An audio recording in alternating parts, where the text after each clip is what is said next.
Assalamualaikum warahmatullahi wabarakatuh. Bismillahirrahmanirrahim. Alhamdulillahi rabbil alamin. Wassalatu wassalamu ala sayyidina wa habibina wa syafi'ina wa maulana Muhammadin wa ala alihi wa ashabihi ajma'in, amma ba'du.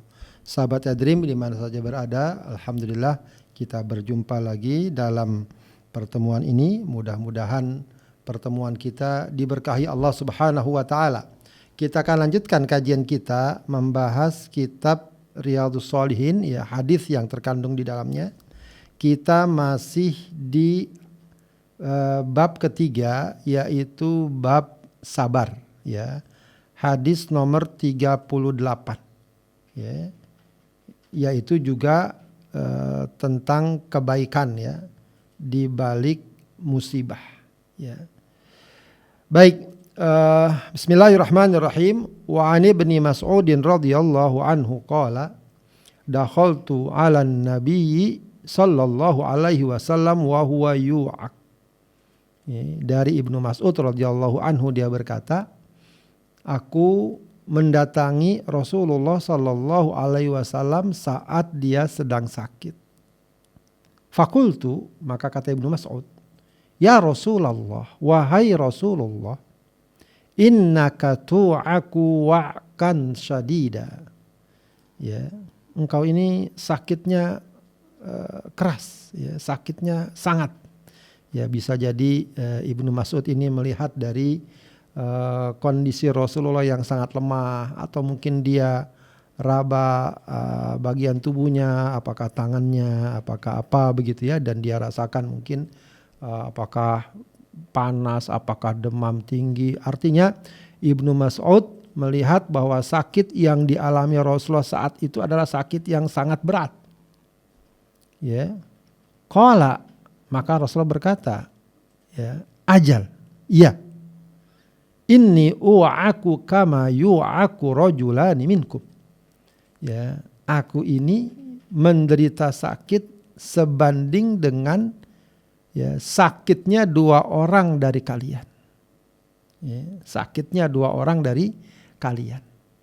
Ya, ini tentu bisa dipahami, artinya adalah, ya, apa yang Rasulullah alami, ya, lebih berat dari apa yang dialami oleh orang lain pada sakit yang sama. Qultu dzalika anna laka ajrain. Ya, Ibnu Mas'ud mencoba mencari penafsiran mengapa Rasulullah SAW, ya, sakitnya itu sebanding dengan sakitnya dua orang yang lain. Kata beliau, dzalika anna laka ajrain.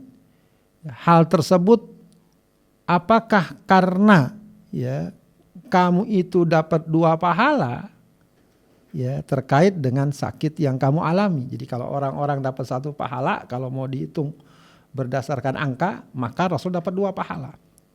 Qala ajal, kata Rasul, ya, zalika kadzalik, ya, demikianlah keadaannya. Ma min muslimin, maka Rasulullah menjelaskan, tidaklah ada seorang muslim yusibuhu adza, dia ditimpa derita, ditimpa kesulitan, ditimpa keburukan, syaukatun fama fauqaha, baik berupa duri yang menusuknya atau lebih dari itu. Ya, apa saja, ya, musibah, derita, kepedihan, kerugian, sakit, ya, apa saja bentuknya. Ya, Rasulullah ngambil contoh syaukah, ya, duri yang menusuknya atau lebih dari itu. Maka kata Rasulullah, illa kaffarallahu biha sayyiatih. Maka niscaya itu akan menjadi sebab Allah menghapuskan dengan sebab itu, dengan musibah itu, sayyiati, dosa-dosanya. Wa huttat anhu dzunubuh, ya, dan kemudian digugurkan, ya, dosa-dosanya. Kama tahuttus syajaratu waraqaha, sebagaimana sebuah pohon menggugurkan daun-daunnya.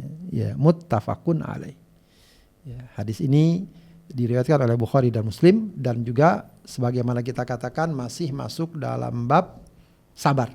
Ya, maka sahabat Adrim yang dimuliakan Allah Subhanahu wa taala, pelajaran dari hadis ini ya, pertama bahwa seorang rasul ya itu juga memiliki sifat-sifat manusiawi ya. Sifat-sifat manusiawi, bahwa mereka adalah memang manusia seperti kita, sebagaimana Allah katakan dalam surat Al-Kahfi, qul innama ana basyarum mithlukum, aku ini bashar seperti kalian. Maka para ulama mengatakan bahwa para nabi itu memiliki sifat jaiz ya, sifat yang kadang ada ya boleh jadi menimpa mereka ya, seperti sakit ya, ngantuk, tidur, lapar, haus, itu sifat jaiz bagi rasul ya. Kita tahu bahwa sifat wajibnya apa? Sidik, amanah, tabligh, fatonah. Ya, kalau mustahilnya ya kadzib, ya dusta, khianat gitu ya. Bodoh, nah itu sifat mustahil bagi seorang rasul. Tapi kalau sifat jaiznya adalah sifat-sifat yang boleh jadi dialami secara fisik. Ya, seperti sakit, lapar, haus, tidur dan lain-lain. Nah, itu sifat jaiz bagi rasul namanya. Baik, dan ini dalam hadis ini digambarkan bagaimana Rasulullah menderita sakit, bahkan sakit yang cukup keras sebagaimana dikatakan oleh Ibnu Mas'ud. Dan di sisi lain sakit yang dialami Rasulullah SAW ya bahkan digambarkan sebanding dengan 2 orang ya, umumnya ya, dan itu tak lain karena Rasul seorang nabi ya, itu ditinggikan derajatnya, salah satunya adalah dengan diberikan ujian yang besar ya. Maka kaidahnya adalah semakin tinggi derajat seorang, semakin besar ujiannya, semakin besar pula pahalanya dan kedudukannya di sisi Allah Subhanahu wa taala. Tentu dengan catatan ya, semua itu dihadapi dengan sikap sabar, ridho dan yakin kepada Allah Subhanahu wa taala, sembari terus menjaga ketaatan dan ketakwaannya. Maka Rasulullah memperjelas dalam hadis ini ya, sebagaimana hadis-hadis sebelumnya, bahwa hikmah di balik ujian ya, sakit dan berbagai macam derita ya. Tadi Rasulullah gambarkan walau sekedar tertusuk duri ya, maka di antara hikmahnya adalah terhapusnya dosa-dosa ya yang ada pada diri kita. Para ulama biasa menjelaskan dosa yang terhapus dari berbagai hal yang disebutkan dalam hadis, yang dimaksud adalah dosa kecil yang berhubungan dengan Allah.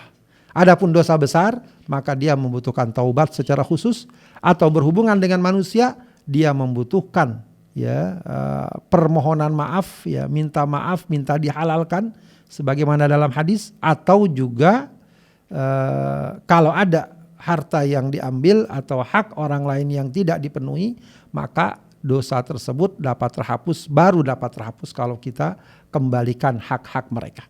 Jadi yang terhapus adalah dosa-dosa kecil yang berkaitan dengan hak Allah Subhanahu wa taala.